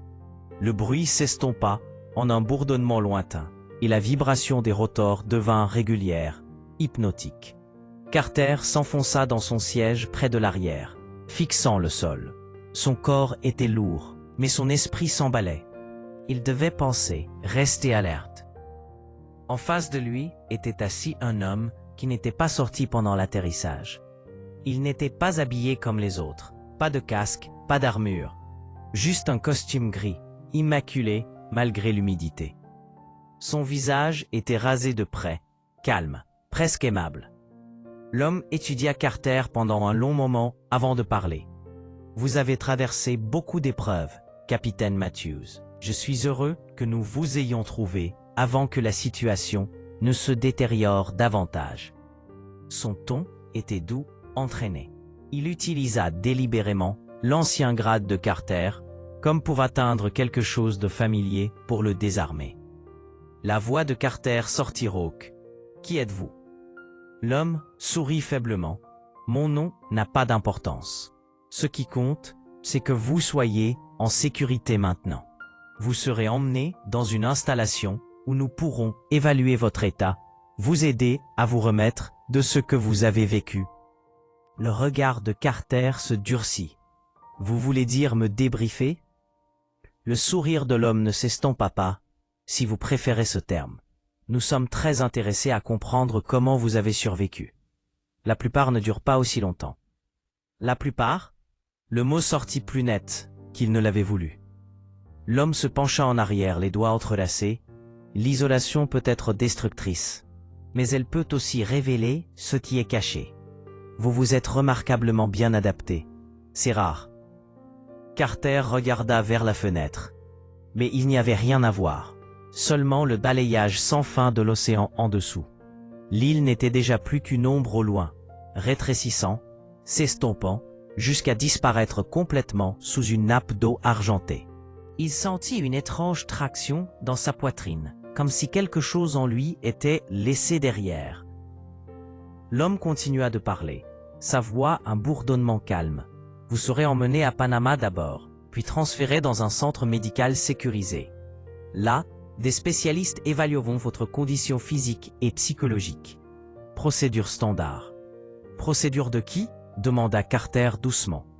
Les yeux de l'homme rencontrèrent les siens sans cligner. L'agence responsable de votre sauvetage. Ce n'était pas une réponse, mais Carter avait déjà cessé d'en attendre une. Il tourna son regard vers l'intérieur, vers la séquence des événements. Le crash, le bunker, les documents, la photo de son père. Il ne pouvait pas effacer tout cela. Quelque part à l'intérieur de l'épave, la preuve attendait toujours, scellée dans les rochers. Il pourrait détruire l'île, mais il ne pouvait pas défaire la vérité. La lumière intérieure de l'hélicoptère passa du blanc à un rouge sourd. L'homme tendit la main vers un petit étui à côté de lui et en sortit une seringue. « Sédatif », dit-il. « Vous avez été soumis à un stress extrême. Vous avez besoin de repos avant d'atterrir. » Carter se tendit. « Je vais bien. »« S'il vous plaît, » dit l'homme, son ton toujours doux. « Ne rendez pas cela plus difficile que nécessaire. » Il se leva, la seringue brillant faiblement dans la lumière rouge. Les soldats restèrent immobiles, attendant. Carter pesa ses chances. 3 contre 1. Pas d'armes, nulle part où courir. Il se força à se détendre. « D'accord, » dit-il, « mais je veux rester éveillé jusqu'à ce que nous atteignions la terre. » L'homme hocha la tête, satisfait. « Comme vous le souhaitez. » Il remit la seringue dans l'étui et le ferma soigneusement. Puis il se pencha en avant, baissant la voix. « Vous avez fait ce qu'il fallait en envoyant ce signal. C'est important que les gens sachent que certains programmes ne peuvent pas être arrêtés.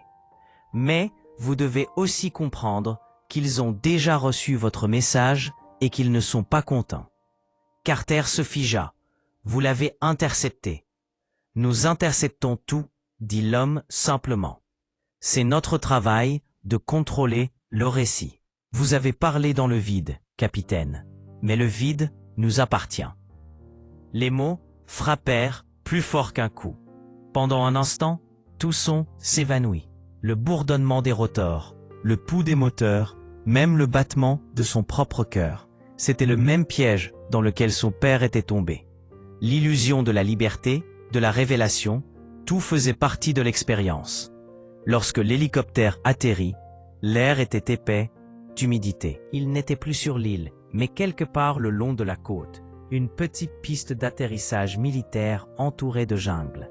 Alors qu'il le conduisait dehors, l'odeur de carburant et de terre mouillée emplit ses poumons. Au-delà de la clôture, un convoi de véhicules attendait. L'homme en costume gris marchait devant, faisant calmement signe à Carter de suivre. À l'intérieur de l'un des véhicules, le trajet fut silencieux, à l'exception du faible murmure du moteur. Le paysage extérieur se brouilla. Des arbres denses, des lumières du soleil vacillantes, puis des murs de béton surmontés de barbelés. Un poste de contrôle. Des gardes les firent passer. L'installation au-delà était grande mais discrète. Son architecture était moderne, stérile. Pas de panneaux, pas de drapeaux, juste l'anonymat fait d'acier et de verre. Ils l'emmenèrent dans une petite pièce avec un lit, une table et une fenêtre qui ne s'ouvrait pas. L'homme en costume resta près de la porte. Vous aurez bientôt de la nourriture et de l'eau. Quelqu'un viendra prendre votre déclaration le matin. Essayez de dormir, capitaine. Quand il partit, Carter s'assit sur le bord du lit, fixant le mur blanc en face de lui. Le bourdonnement de la climatisation était la même fréquence que les générateurs du bunker. Même ici, l'île le suivait. Le système s'était déplacé avec lui, invisible mais vivant. Cette nuit-là, il rêva de son père, non pas comme il s'en souvenait, mais comme il l'avait vu sur la photographie. Jeune, fier, debout devant l'insigne d'Argus. L'homme dans le rêve tendit la main, mais ne dit rien. Derrière lui, la mer brassait comme du mercure liquide. Quand Carter se réveilla, son cœur battait la chamade. La pièce était sombre, à l'exception de la faible lueur d'une lumière rouge sur le mur. Pendant un instant, il crut que c'était un indicateur d'urgence. Puis, il réalisa que c'était une caméra. Les jours passèrent. Il fut interrogé par des hommes et des femmes qui ne se présentaient que par leur prénom. Ils posèrent des questions sur le crash, sur la façon dont il avait survécu, sur l'installation. Il leur raconta des fragments, assez pour paraître coopératif, mais pas assez pour tout révéler. Il garda pour lui les détails de la clé USB cachée, de l'étui dans les rochers. La confiance était impossible ici. La nuit, il pouvait entendre de faibles bruits à travers les évents. Des voix, des pas, le battement lointain des générateurs. Une fois, il se réveilla pour trouver une nouvelle cicatrice sur son bras, petite, mais précise, comme si quelqu'un lui avait prélevé du sang pendant qu'il dormait.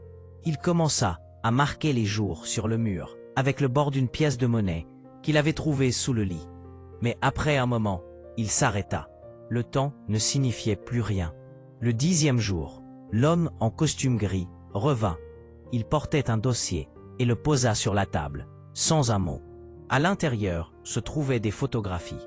Sa maison, sa femme, son fils, toutes récentes. Les images lui nouèrent l'estomac. « Ils sont en sécurité », dit l'homme. « Pour l'instant, mais vous comprenez l'importance de la discrétion. » Carter leva les yeux lentement. « Vous menacez ma famille ? Les protéger, » corrigea l'homme. « Contre une attention dont ils n'ont pas besoin, contre les conséquences de votre curiosité. » Carter ne dit rien. L'homme ferma le dossier et redressa sa cravate. « Vous serez libéré bientôt. Nous vous aiderons à recommencer. Une nouvelle identité si vous le souhaitez. Personne n'a besoin de savoir où vous avez été. » « Et les autres ?» demanda Carter. « Ceux avant moi ?» L'homme s'arrêta à la porte. Ils ont servi leur but. Quand il partit, Carter resta seul pendant un long moment. Dehors, la pluie commençait à tomber, tapotant doucement contre la vitre. Il pensa à l'étui caché dans les rochers, aux documents scellés dans l'obscurité. Il ne pouvait pas tout enterrer, pas pour toujours. Il avait vu le motif une fois et pouvait le revoir. Il y avait toujours des fissures, toujours des traces. Une semaine plus tard, ils le laissèrent partir. Pas de fanfare, pas d'escorte, juste un vol de retour vers le continent et un avertissement de ne parler à personne. À l'aéroport, il les vit avant de voir sa famille. Un homme en costume sombre près de la sortie. Un autre près du café faisant semblant de lire un journal. Leur présence était discrète mais indéniable. Les observateurs avaient simplement changé d'uniforme. Lucia le rencontra à la porte. Ses cheveux avaient plus de gris maintenant. Ses yeux des rides plus profondes d'inquiétude. Mais ses bras étaient fermes quand elle le tint. Matteo se tenait derrière elle, plus grand qu'avant, incertain, regardant son père comme s'il rencontrait un étranger. Ils ne parlèrent pas beaucoup sur le chemin du retour. Les mots semblaient inutiles, face au poids des années et des secrets. Cette nuit-là, après que Lucia et Matteo se soient endormis, Carter s'assit près de la fenêtre, écoutant le bourdonnement lointain de la circulation. Les lumières de l'asile scintillaient à l'horizon, froides et indifférentes. Il tendit la main dans sa veste et en sortit la petite clé USB qu'il avait cachée à l'intérieur de la doublure avant de quitter l'installation. Un duplicata qu'il avait fait pendant l'un de ses interrogatoires. Il contenait des fragments de données, assez pour prouver la vérité, assez pour commencer quelque chose. Il la brancha sur son ordinateur portable et regarda l'écran vaciller. Des dossiers apparurent, des dates, des images, des transcriptions. Parmi eux se trouvait un fichier étiqueté Zimmermann log file. Il l'ouvrit. Le texte était bref, clinique. Sujet 10, extraction réussie. Les schémas comportementaux correspondent à la projection. Phase d'intégration familiale initiée. L'observation doit se poursuivre à distance. Il fixa les mots jusqu'à ce que l'écran se brouille. Puis il rit doucement, amèrement. L'expérience n'avait pas pris fin du tout.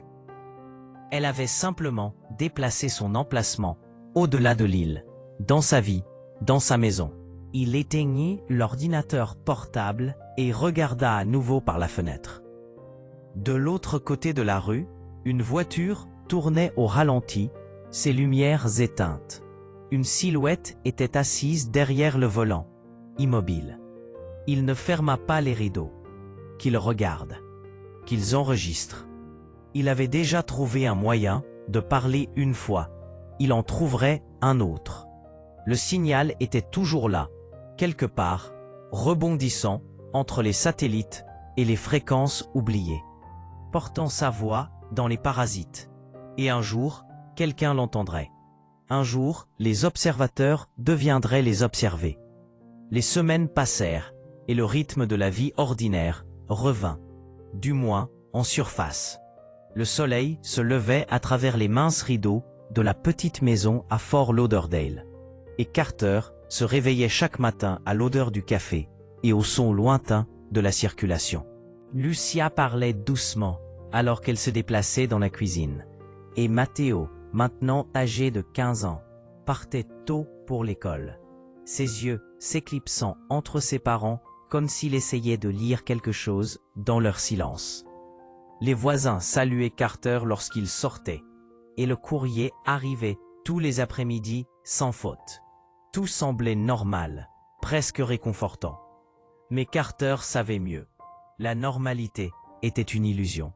Un masque bien conçu posé sur la machinerie de la surveillance.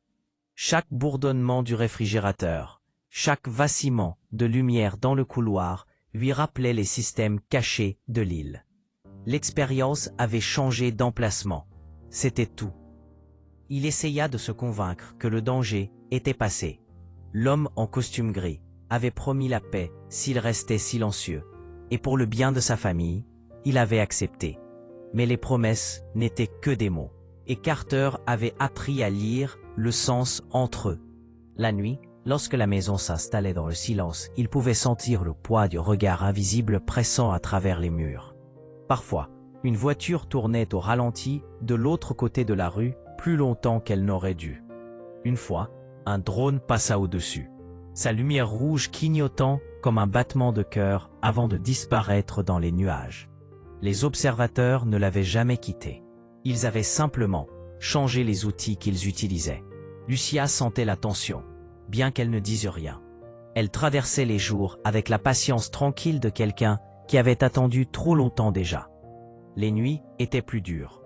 Elle se réveillait de rêves qu'elle ne pouvait expliquer, le cherchant dans le noir. Quand elle demanda finalement ce qui s'était vraiment passé sur l'île, il ne lui raconta que des fragments. Qu'il avait survécu à quelque chose de conçu, que des gens étaient morts, que la vérité était plus grande que d'eux. Ses yeux brillaient dans la faible lumière de la chambre, mais elle n'insista pas davantage. Certaines vérités, elle semblait le comprendre, étaient trop lourdes à porter ensemble. Carter passait ses journées à faire semblant de reconstruire. Il rencontra d'anciens collègues, trouva de petits travaux de réparation dans un aérodrome local et essaya de garder ses mains occupées. Mais son esprit était ailleurs, tournant toujours autour de la clé USB cachée. Des données, du seul mot qui le hantait comme une malédiction. Argus. Il ne pouvait pas laisser cela se terminer là. S'il avait appris quelque chose de l'île, c'était que le silence était l'ennemi. Quelqu'un devait exposer ce qui était enterré, même si cela signifiait redevenir un fantôme. Tard un soir, après que Lucia et Matteo se soient endormis, il s'assit à son bureau, avec la clé USB. Il en avait déjà déchiffré une partie, assez pour savoir qu'elle contenait non seulement ses propres données, mais des journaux d'autres sujets. Il y avait des fichiers marqués Unité 7, Unité 11, Unité 12, chacun avec des noms, des dates et des coordonnées. L'ampleur était stupéfiante. Des dizaines d'îles dispersées à travers les océans, chacune un laboratoire vivant. Les journaux étaient méticuleux, observations comportementales, statistiques de santé, notes psychologiques, tous écrits dans le même ton froid et bureaucratique. Mais ce qui lui quitta le souffle, ce furent les entrées plus récentes, des projets menés longtemps après la fin de la guerre froide, financés non pas par des gouvernements, mais par des sociétés et des entrepreneurs privés. Argus avait évolué vers quelque chose d'encore plus insidieux. Il intrina plusieurs pages, les cachant entre les murs de son garage. Le bruit de l'imprimante lui semblait assourdissant dans la maison tranquille. Lorsque l'encre s'épuisa, il sentit un éclair de panique, irrationnel mais puissant, comme si même la machine savait ce qu'il faisait. Il éteignit les lumières, attendant le bruit de pas qui ne vint pas. Dehors, la rue était vide, la nuit immobile. Ce n'est que lorsqu'il expira, qu'il réalisa qu'il avait retenu sa respiration pendant près d'une minute. Le lendemain matin, une lettre arriva sans adresse de retour.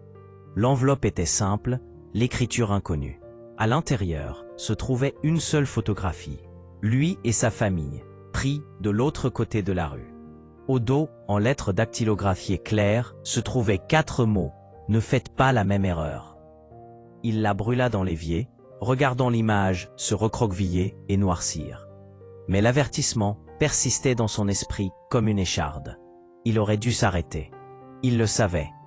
Pourtant, chaque tentative d'enterrer la vérité ne faisait que l'enfoncer davantage. Il commença à fréquenter la bibliothèque publique, utilisant leurs ordinateurs au lieu du sien. Il envoya des courriels chiffrés, sous de faux noms, à des journalistes, joignant des fragments des données et offrant de se rencontrer anonymement. Les semaines passèrent sans réponse. Soit les messages étaient interceptés, soit les destinataires étaient déjà morts. Il passa à d'autres méthodes, téléphone jetable, lettres, messages cachés sur des forums en ligne. Chaque tentative se dissolvait dans le silence. Argus avait ses mains dans tout.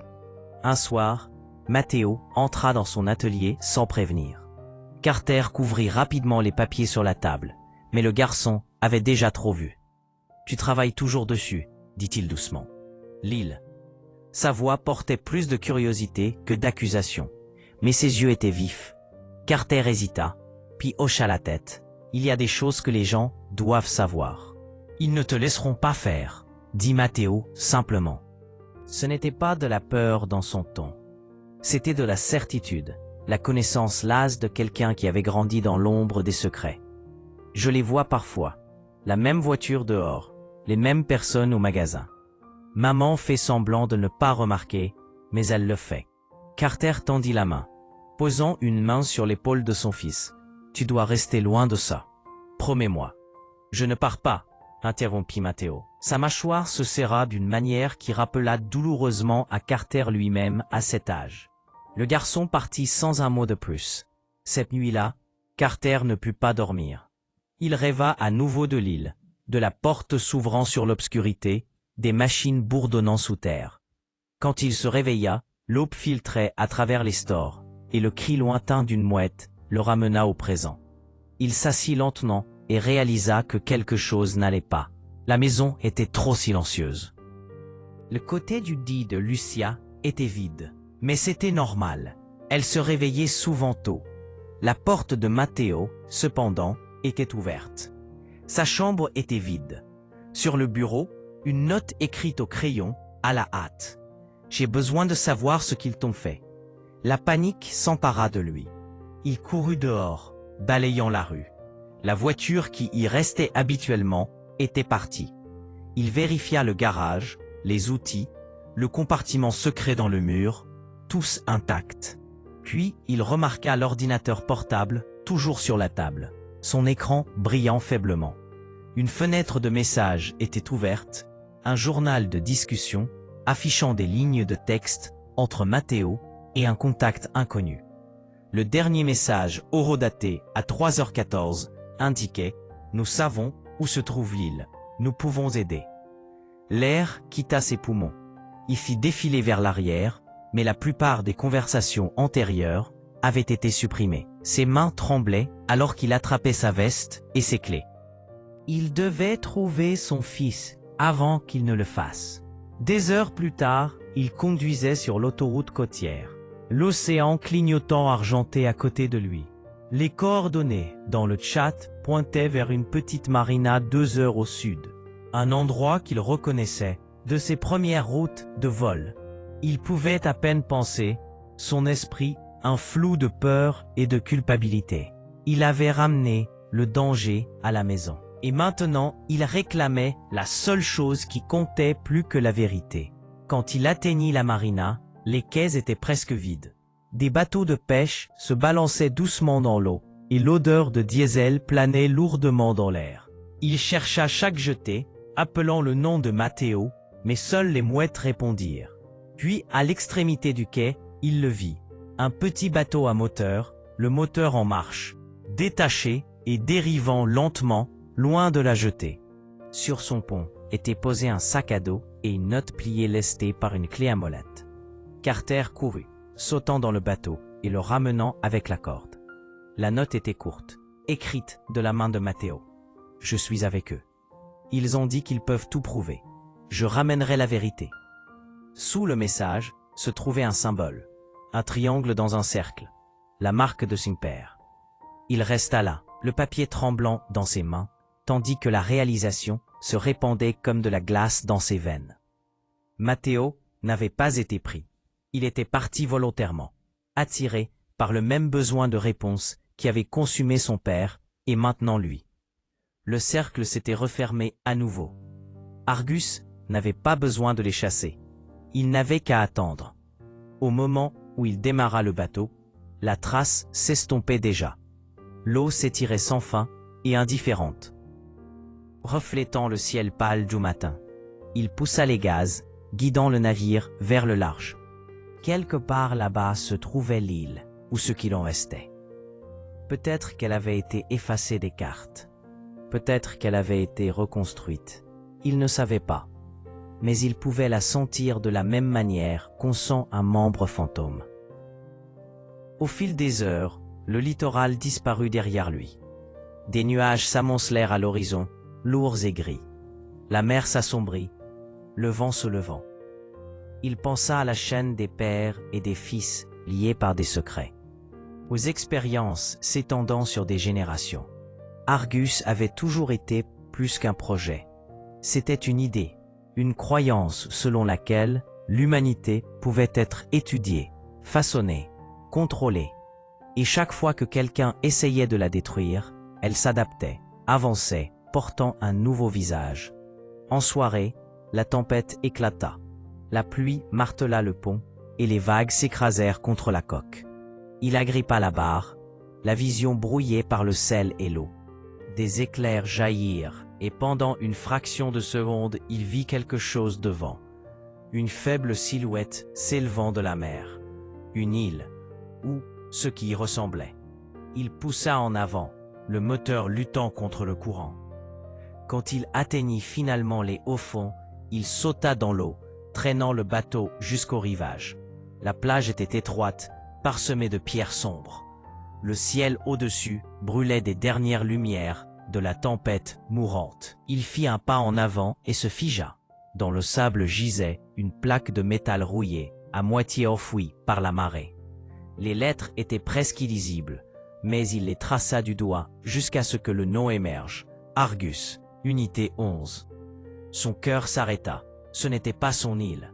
C'en était une autre parmi tant d'autres. Le projet s'était propagé plus loin qu'il n'aurait jamais pu l'imaginer. Et quelque part, peut-être sur un autre rivage, son fils marchait dans le même piège, guidé par des promesses de vérité. Carter s'agenouilla, la pluie s'abattant sur lui. La mer rugissait derrière lui comme une vaste machine, sans fin et ancienne. Il comprit maintenant que l'expérience n'avait pas de limite, pas de fin. Elle vivait chez les observateurs et les observés, dans le besoin de découvrir et la peur d'être vu. Argus était le miroir que l'humanité ne cessait de construire pour elle-même, un reflet qu'elle ne pouvait ni affronter ni détruire. Il regarda une fois de plus vers l'horizon, où les éclairs vacillaient faiblement dans les nuages, et murmura le nom de son fils dans le vent. L'océan avala le son. Puis il se leva, les yeux fixés sur la jungle qui attendait au-delà de la plage. Quelque part à l'intérieur de ces arbres, des machines bourdonnaient toujours, et l'héritage du silence continuait. Il prit une profonde inspiration et fit un pas en avant, sachant que la seule façon d'y mettre fin était d'y entrer une fois de plus. De devenir volontairement, cette fois, le sujet final. Si cette histoire vous a captivé, assurez-vous de vous abonner pour ne pas manquer ce qui va suivre. Nous avons d'autres histoires de style incroyable et vrai qui vous attendent. Chacune est plus choquante que la précédente. Cliquez sur s'abonner, activez les notifications et regardez la prochaine vidéo dès maintenant pour découvrir le reste du mystère. Et n'oubliez pas de partager cette vidéo avec vos amis. Voyons combien d'entre eux peuvent supporter la vérité derrière ce qui s'est réellement passé.